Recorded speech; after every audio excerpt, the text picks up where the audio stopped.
ദൈവസഭയിൽ നിൽക്കുവാൻ തക്കവണ്ണം ദൈവരാവസ്ഥ നൽകിയതുകൊണ്ട് ദൈവത്തെ സ്തുതിക്കുന്നു. പ്രാർത്ഥനയുടെ ബന്ധത്തിന് ബൈബിളിലെ വിഷയങ്ങൾ മിക്കവാറും എല്ലാ ഭാഗങ്ങളും പല പ്രാവശ്യം കേൾക്കുവാനായിട്ട് ദൈവം നമ്മുടെ സഹോദരന്മാരെ കൂടെ അവസരം നമുക്ക് നൽകിയിട്ടുണ്ട്. പുതുതായിട്ട് പ്രത്യേകിച്ച് പറയുവാനായിട്ട് ഒന്നും തന്നെ ഇല്ല. 62-ാം സങ്കീർത്തനത്തിന്റെ 2-ാം വാക്യം നന്നായിരിക്കും. സങ്കീർത്തനം 65:2. പ്രാർത്ഥനകൾ കേൾക്കാനായി സകല ജഡവും നിന്റെ അടുക്കലേക്ക് വരുന്നു. ദൈവം സകല ജഡത്തിന്റെയും പ്രാർത്ഥന കേൾക്കുന്ന ദൈവമാണ്. നമ്മുടെ ദൈവം അങ്ങനെയുള്ള ദൈവം ആയിട്ടിരിക്കാൻ നമുക്ക് ദൈവത്തെ സ്തുതിക്കാം. ദൈവത്തിന്റെ കരുതലുകൾ വളരെ വലുതാണ്. 140 എല്ലാ വാക്യങ്ങളും വായിക്കേണ്ട ആവശ്യമില്ല, സമയത്ത് പെട്ടെന്ന് ഞാൻ പറഞ്ഞ് അവസാനിപ്പിക്കണമെന്ന് ആഗ്രഹിക്കുന്നു. 147-ാം സങ്കീർത്തനത്തിൽ നാം കാണുന്നത് അറിയുന്ന ആക്കക്കുഞ്ഞിനും ആഹാരം കൊടുക്കുന്ന ദൈവമാണ്. അത്രയും മനുഷ്യമായിരിക്കുന്ന നിലയിൽ വളരെ സിഗ്നിഫിക്കന്റ്, പ്രാധാന്യമില്ലാത്ത, ഇൻസിഗ്നിഫിക്കന്റ് അല്ലെങ്കിൽ നോട്ട് സിഗ്നിഫിക്കന്റ് ആയിരിക്കുന്ന അധികം ആരും ആഗ്രഹയുടെ വിഷയങ്ങളെ കുറിച്ച് ചിന്തിക്കാത്തതാണ്. എന്നാൽ നമ്മുടെ ദൈവം ആ കാക്കക്കുഞ്ഞുങ്ങൾ വിശന്ന് കരയുമ്പോൾ അവയ്ക്ക് വേണ്ടി ദൈവം ആഹാരം സമയത്ത് നൽകുന്ന ഒരു ദൈവമാണ് നമ്മുടെ ദൈവം. നമ്മുടെ കർത്താവ് നമ്മോടുള്ള ബന്ധത്തിൽ പറയുകയുണ്ടായി, നാം ഏറിയ പൃഥ്വിയേക്കാളും വളരെ വിശേഷതയുള്ളവയാണ്. ആശയെ 2 പൃഥ്വി ലഭിക്കുന്ന അവരുടെ ഒന്നുപോലും നമ്മുടെ ദൈവത്തിന്റെ കർത്താവിന്റെ അറിവില്ലാതെ അവർ താഴെ വീഴുന്നില്ല. പ്രിയമുള്ളവരെ, നാം പലപ്പോഴും പ്രാർത്ഥിക്കുമ്പോൾ ചിലപ്പോൾ ചിന്തിക്കാൻ നമ്മുടെ പ്രാർത്ഥനകൾക്ക് ഉടനെ തന്നെ മറുപടി കിട്ടുന്നില്ലല്ലോ. പല വിഷയങ്ങൾ അനേക വർഷങ്ങളായിട്ട് നാം പ്രാർത്ഥിക്കുന്നതാണ്. ചിലപ്പോൾ വ്യത്യാസം അതിന് വരുന്നില്ലല്ലോ. ഇവിടെ ദൈവത്തിന്റെ കാര്യപരിപാടി അത് ദൈവത്തിന്റെ കാലചക്രത്തിൽ അതിൻ്റെതായിരിക്കുന്ന സമയത്ത് നിർവഹിക്കും. ചില കാര്യങ്ങൾ നാം പ്രാർത്ഥിക്കുന്ന പോലെ ഒരിക്കലും സംഭവിക്കുകയില്ല. എന്നാൽ കാലക്രമത്തിൽ നമ്മുടെ അനുഭവങ്ങളിൽ നിന്ന് കർത്താവിനെ മനസ്സിലാക്കിക്കൊണ്ടിരിക്കുമ്പോൾ നമുക്ക് മനസ്സിലാക്കുവാനായിട്ട് കഴിയും. അതിന്റെ ഉത്തരവൊന്നും ലഭിക്കാത്തതിന്റെ കാര്യം ഇന്നതാണ് എന്ന് മനസ്സിലാക്കുവാനായിട്ട് കഴിയും. ചില കാര്യങ്ങൾ ദൈവം നടപ്പാക്കുകയില്ല. എന്നാൽ എങ്കിലും നാം പ്രാർത്ഥിക്കുന്ന ദൈവഹിത പ്രകാരം പ്രാർത്ഥിക്കുന്ന എല്ലാ പ്രാർത്ഥനകൾക്കും ദൈവം അപ്പോൾ അല്ലെങ്കിൽ ക്രമമായി അതിന് ഉത്തരം നൽകുന്നതാണ്. നമ്മുടെ ജീവിതത്തോടുള്ള ബന്ധത്തിൽ നമുക്ക് ഇതുവരെയും ശകുവിൽ പറയുന്നത് പോലെ ഇതുവരെ കൊണ്ടുവന്നു, നമ്മെ കൊണ്ടുവന്നു. നാം തിരിഞ്ഞു നോക്കുമ്പോൾ അനേക സാഹചര്യങ്ങളിലൂടെ എങ്ങനെ നാം ഇവിടെ എത്തിയെന്ന് ഇപ്പോൾ ചിന്തിച്ചാൽ നമുക്ക് അത്ഭുതം തോന്നും. ആ നിലയിൽ ദൈവം നമ്മെ ഓരോരുത്തരെയും നടത്തുകയും പരിപാലിക്കുകയും ചെയ്യുന്നുണ്ട്. പ്രാർത്ഥനയ്ക്ക് പലപ്പോഴും തടസ്സം നേരിടാറുണ്ട്. ആ സങ്കീർത്തനത്തിന്റെ 3-ാം വാക്യം വായിക്കണം. എന്റെ കൃത്യങ്ങൾ എന്റെ നേരെ അധികരമായിരിക്കുന്നു, നീയോ ഞങ്ങളുടെ അതിക്രമങ്ങൾക്ക് പരിഹാരം നൽകും. പ്രാർത്ഥനയ്ക്ക് തടസ്സമായി നിൽക്കുന്നത് അകൃത്യങ്ങളാണെന്നാണ് ദാവീദ് പറയുന്നത്. ദാവീദ് പറയുന്നതിന് കാരണങ്ങളുണ്ട് നമുക്കറിയാം. എന്നാൽ ദൈവം അകൃത്യങ്ങൾക്ക് പരിഹാരം നൽകുന്ന ദൈവമാണ്. ഇസ്രായേൽ ജനതയോടുള്ള ബന്ധത്തിൽ യെശയ്യാവിന്റെ 1-ാം അധ്യായത്തിന്റെ അതിന്റെ 15-ാം വാക്യത്തിൽ നാം കാണുന്നത്, നിങ്ങൾ എത്ര തന്നെ പ്രാർത്ഥിച്ചാലും ഞാൻ നിങ്ങളുടെ പ്രാർത്ഥന കേൾക്കുകയില്ല. വളരെ അധികമായിരിക്കുന്ന ഒരു പദമാണ്. എന്നാൽ ദൈവം അത് പറയുന്നതിൽ നമുക്കറിയാം. പെട്ടെന്ന് ഒരാൾ ഒരു ലോക മനുഷ്യരാണെന്ന് നോക്കിക്കഴിഞ്ഞാൽ പ്രാർത്ഥന കേൾക്കുന്ന ദൈവമാണ്. എത്ര തന്നെ പ്രാർത്ഥിച്ചാലും മറുപടി തരില്ല എന്ന് പറയുന്നത് കഠിനമാക്കാണ്. എന്നാൽ അതിന്റെ കാര്യം നമുക്കറിയാം. എന്തുകൊണ്ടാണ് അവർ തലമുറകളായി, നൂറ്റാണ്ടുകളായി ദൈവത്തോട് അതിക്രമം ചെയ്തുകൊണ്ടിരിക്കുന്നവരാണ്. എന്നിരുന്നാലും ദൈവം അതിന്റെ 16 മുതൽ 17 വാക്യങ്ങളിൽ അതിന്റെ റീസൺസ് പറയുന്നുണ്ട്. ഒന്നും വായിക്കുന്ന കാര്യമില്ല, അതിന്റെ റീസൺസ് പറയുന്നുണ്ട്. എന്തുകൊണ്ടാണ് നിങ്ങളുടെ പ്രാർത്ഥന നിങ്ങൾ എത്ര തന്നെ പ്രാർത്ഥിച്ചാലും കേൾക്കാത്തതിന്റെ ഗൗരവകരമായിരിക്കുന്ന ആ പാപങ്ങളെ കുറിച്ച് പറയുന്നത്. എന്നാൽ ദൈവം അങ്ങനെ കുറ്റപ്പെടുത്തി വിടുന്നൊരു ദൈവമല്ല. വേറെ give warning that only the word simultaneously give the solutions.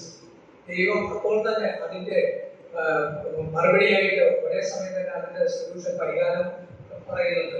അതിന്റെ 18-19 വാക്യങ്ങളിലേക്ക് വരുമ്പോൾ വരുവിൻ നമുക്ക് തമ്മിൽ വ്യവഹരിക്കാം. നിങ്ങളുടെ പാപങ്ങൾ എത്ര കടുചുവപ്പായിരുന്നാലും അത് എത്ര നിങ്ങളുടെ പാപങ്ങൾ എത്ര കടുചുവപ്പായിരുന്നാലും അവൻ ഹിമം പോലെ വെളുക്കും, രക്താന്തരം പോലെ ചുവപ്പായിരുന്നാലും മഞ്ഞ് പോലെ വെളുക്കുമെന്ന് ദൈവം വാഗ്ദത്തം കൊടുക്കുന്നതായിട്ട് കാണുന്നുണ്ട്.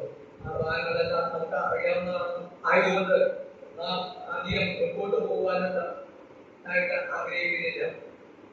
നമ്മുടെ കർത്താവായ യേശു നമുക്കറിയാം ഞായറാഴ്ച കൊണ്ടിരിക്കും നമ്മുടെ പാപത്തിന്റെ സകല അതിന്റെ ചുമടുകളും കർത്താവ് ചുമന്ന് നമ്മെ സ്വതന്ത്രരാക്കി തീർത്തു.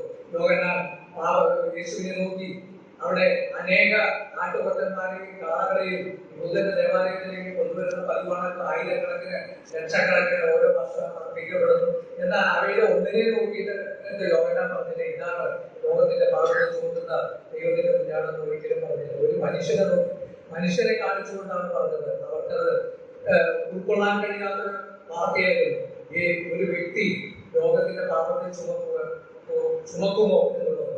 എന്നാൽ ദൈവത്തിന് നാമത്തിന് മാത്രമാകട്ടെ, അതെല്ലാം അവൻ നിർവഹിച്ചു. കർത്താവ് കാൽവരി ക്രൂശിൽ സകലവും നിവൃത്തിയായി നിവൃത്തിയായി പറഞ്ഞ് തന്റെ നാടിനെ ഏൽപ്പിച്ചു കൊടുക്കുകയുണ്ടായി. ഇന്ന് നാം ജീവിക്കുന്ന കാലത്ത് നമ്മുടെ ജീവിതത്തിൽ ദൈനംദിന ജീവിതത്തിൽ നാം നമ്മെ തന്നെ ശോധന ചെയ്യുന്നവരാണ്. അവരുടെ പുത്രനായിരുന്ന യേശുവിന്റെ രക്തം സകല പാപം പോക്കി നമ്മെ ശുദ്ധീകരിച്ച് വഴി നടത്തുകയാണ് ചെയ്യുന്നത്. യോഹന്നാൻ പറയുന്നത്, നിങ്ങളിൽ ആരെങ്കിലും പാപം ചെയ്യാൻ നീതിമാനായിരിക്കുന്ന നമ്മുടെ കാര്യസ്ഥരായിരിക്കുന്ന കർത്താവായിരിക്കുന്ന യേശു ക്രിസ്തു നമുക്ക് വേണ്ടി ദൈവത്തിന്റെ സന്നിധിയിൽ നീതിമാനായിരിക്കുന്ന കാര്യസ്ഥരായിട്ടുണ്ട്. വിശ്വാസികൾ പാപം ചെയ്യുന്ന ദൈവം അത് ഏറ്റുപറഞ്ഞ് ക്ഷമിക്കുവാൻ തക്കവണ്ണം മനസ്സുള്ളവരാണ്. നമ്മുടെ പാപങ്ങളെ ദൈവം ക്ഷമിച്ചു തരും. അതിന്റെ സമയം ഇന്ന സമയത്ത് വരണമെന്നൊന്നുമില്ല.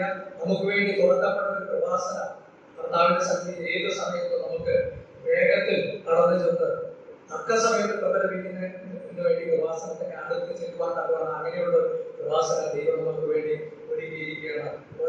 ഹോശേയയുടെ പുസ്തകം അതിന്റെ 5:15 പറയുന്നുണ്ട്, വായിക്കണം.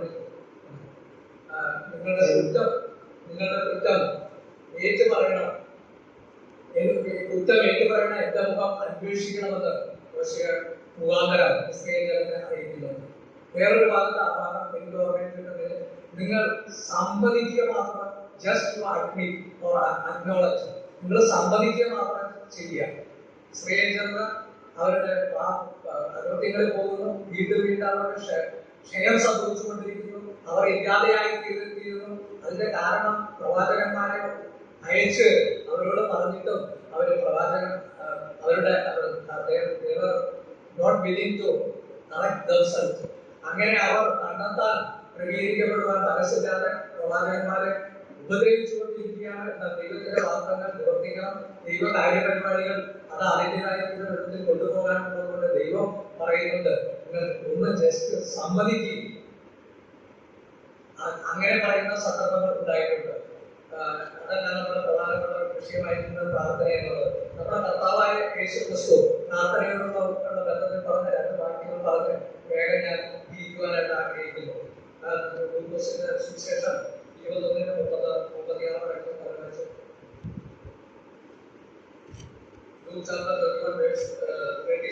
ആജ്ഞാനി സംഭവിക്കാനുള്ള ഒഴിഞ്ഞു പോകുവാൻ മനുഷ്യപുത്രന്റെ മുമ്പിൽ നിൽക്കാനും നിങ്ങൾ പ്രാപ്തരാകേണ്ടത് സദാകാലവും ഉണർന്ന് പ്രാർത്ഥിച്ചുകൊണ്ടിരിക്കും. സദാകാലം നമ്മുടെ കർത്താവ് ശിഷ്യന്മാരോട് പറഞ്ഞത് നമ്മളോടുള്ള പാഠമാണ്. സദാകാലം ഉണർന്നിരുന്ന് പ്രാർത്ഥിക്കും. എന്താണ് 24 മണിക്കൂർ ഉണർന്നിരുന്ന് പ്രാർത്ഥിച്ചുകൊണ്ടിരിക്കുന്നതല്ല. നാം സുബോധത്തോടു കൂടി ഉണർന്നിരിക്കുന്ന സമയത്ത് നമ്മൾ കാര്യങ്ങളുടെ അവസ്ഥ, സിറ്റുവേഷൻസ് മനസ്സിലാക്കി നാം അതിന്റെ ഗൗരവം മനസ്സിലാക്കിക്കൊണ്ട്, പ്രാധാന്യം മനസ്സിലാക്കിക്കൊണ്ട് ഉണർന്നിരുന്ന് പ്രാർത്ഥിക്കുവാനായിട്ടാണ് കർത്താവ് പറഞ്ഞിരിക്കുന്നത്. എന്തിനു വേണ്ടിയാണ്? മനുഷ്യപുത്രന്റെ മുൻപിൽ നിൽപ്പാൻ തക്കവണ്ണം, മറ്റൊന്നിനു വേണ്ടിയല്ല. കാരണം അതിനു മുമ്പ് കർത്താവ് ലോകാവസാനത്തെ കുറിച്ച് ഇസ്രായേലിന്റെ കടന്നു പോകുന്ന പല കാര്യങ്ങളെ കുറിച്ച് അധ്യായത്തിന്റെ മുൻപ് വാക്യങ്ങളിൽ പറഞ്ഞിട്ടുണ്ട്. അത് പറഞ്ഞു വന്നിട്ട് പിന്നെ അതിന്റെ 34-ാം അധ്യായത്തിൽ ഉപജീവന ചിന്തകള്, അതിഭക്ഷണം, പിന്നെ മദ്യപാന കാര്യങ്ങൾ പറഞ്ഞിട്ടുണ്ട്. അതൊന്നും പലതും നമ്മളെ ബാധിക്കുന്നതല്ല. എന്നാൽ ഉപജീവന ചിന്തകൾ നമ്മെ ഭരിക്കുകയും ആ ദിവസം കെണി പോലെ സ്നേഹം ഒരു കെണി പോലെ നാം കെണിയിൽ അകപ്പെടാതിരിക്കാൻ പ്രിയമുള്ളവരെ നമുക്ക് ദൈവം തന്ന കാലഘട്ടങ്ങൾ നാം കർത്താവ് തന്ന കൃപ പോലെ പ്രത്യേകിച്ച് നമ്മൾ സേഫ് സോൺ നമ്മൾ വളരെ ഒരു സുരക്ഷിതമായിരിക്കുന്ന ഒരു മേഖലയിൽ ഒരു തീരത്താണ് ആയിരിക്കുന്നത്. ഇന്ത്യയുമായിട്ട് അല്ലാതെ പ്രവർത്തിക്കാൻ പോകുന്ന സമയത്ത് പല അനുഭവങ്ങൾ ഉണ്ടായിട്ടുണ്ട്. ഒന്ന്, ഈ നമ്മളിവിടെ ആയിരിക്കുന്ന ഈ സ്ഥലത്ത് ഇല്ലാത്ത സഭകളില്ല, എല്ലാ സഭകളും ഉണ്ട്. എന്നാൽ ചുറ്റുപാടുകളുടെ മനോഭാവം നമ്മോടുള്ള ബന്ധത്തിൽ വളരെ മാറിയിരിക്കുന്നു. നാം നോട്ട് സേഫ് സോൺ, നമ്മുടെ അപകടകരമായിരിക്കുന്ന സാഹചര്യത്തിൽ എത്തിയിരിക്കുന്നു. അത് ഓർത്ത് പ്രാർത്ഥിക്കുക. കർത്താവ് പറഞ്ഞ കാര്യം നാം അവന്റെ മുൻപാകെ കുറ്റമില്ലാത്തവരായി നിൽക്കാൻ തക്കവണ്ണം നാം കാര്യങ്ങൾ വിലയിരുത്തിക്കൊണ്ട് പ്രാർത്ഥിക്കണം. നമ്മുടെ കർത്താവ് ഒരു സമയത്തോടത്തെ വെച്ച് ശിഷ്യന്മാരോട് പറഞ്ഞ അവസാനமாக വായിക്കേണ്ട വാക്യം അറിയാവുന്നതായി തോന്നുന്നു. ശിഷ്യന്മാരോട് പറഞ്ഞു പ്രാർത്ഥിക്കുക, ഒരു ഉണർന്ന് പ്രാർത്ഥിക്കുക. അവരുടെ ശരീരം കർത്താവ് പറയുന്നുണ്ട്, ആത്മാവിനോട് ശരീരം വരയ്ക്കുന്നുണ്ട്. അത് പറഞ്ഞതുപോലെ തന്നെ അവിടെ സംഭവിച്ചു. എന്ത് സംഭവിച്ചു? കർത്താവിന്റെ കർത്താവിനെ അവരെ കൊണ്ട് ജസ്റ്റ് ഒന്ന് നോക്കാൻ, സഹതാപം മുഖം കാണിക്കാൻ പോലും കഴിഞ്ഞില്ല. അവിടെ ഇരുന്ന് എല്ലാം പറയുന്നു. വഴിയന്റെ ഫലം എന്തായി? കുറച്ച് കഴിഞ്ഞപ്പോ വാളെടുത്ത് വെട്ടുകയാണ് കാണുന്നത്. കർത്താവിന്റെ മാർഗം അഹിംസയാണ്. മഹാത്മാഗാന്ധി ആ മാർഗമാണ് തുടർന്നത്. പത്രോസ് എല്ലാം മറന്ന് അവിടെ ഉണ്ടായിരുന്ന വാളെടുത്ത് വെട്ടുന്നതായിട്ട് കാണും. അത് മാത്രമല്ല, പത്രോസ് ദൂരം വിട്ടു പോകുന്നു. അത് മാത്രമല്ല, പത്രോസ് കർത്താവിനെ തള്ളിപ്പറയുന്നു. കർത്താവിന്റെ അവസാനം കാണാൻ വേണ്ടി ചേവകരോടുകൂടെ ഇരുന്നു. പിന്നെ കാണുവാനും എല്ലാം തുടങ്ങി. എന്നിരുന്നാലും കർത്താവ് പത്രോസിനെ യഥാസ്ഥാനത്താക്കി. അതുകൊണ്ട് ആ അനുഭവത്തിൽ നിന്നാണ് പത്രോസ് മറ്റേ ലേഖനം എഴുതുമ്പോൾ 5:8 വിശാഖ് അലർന്ന സിംഹം പോലെ ആരെ വിഴുങ്ങേണ്ടു എന്ന് നോക്കി ചുറ്റി തിരിഞ്ഞുകൊണ്ടിരിക്കുന്ന പത്രോസ് തന്റെ ജീവിത അനുഭവങ്ങളിൽ നിന്ന് നമ്മെ നമുക്ക് ഭയനിർദ്ദേശവും വാണിജ്യമായിട്ട് നമ്മുടെ ഭാരങ്ങളുണ്ട്, എല്ലാം ഉണ്ട്. പത്രോസ് പറയുന്ന പോലെ നമ്മുടെ എല്ലാ നിങ്ങളുടെ ഭാരങ്ങൾ, നിങ്ങളുടെ സകല ചിന്താപരവും എന്റെ മേൽ ഇട്ടു. പ്രിയമുള്ളവരെ, നമുക്ക് ഈ ജീവിതത്തിൽ ഭാരം പ്രയാസങ്ങളുണ്ട്.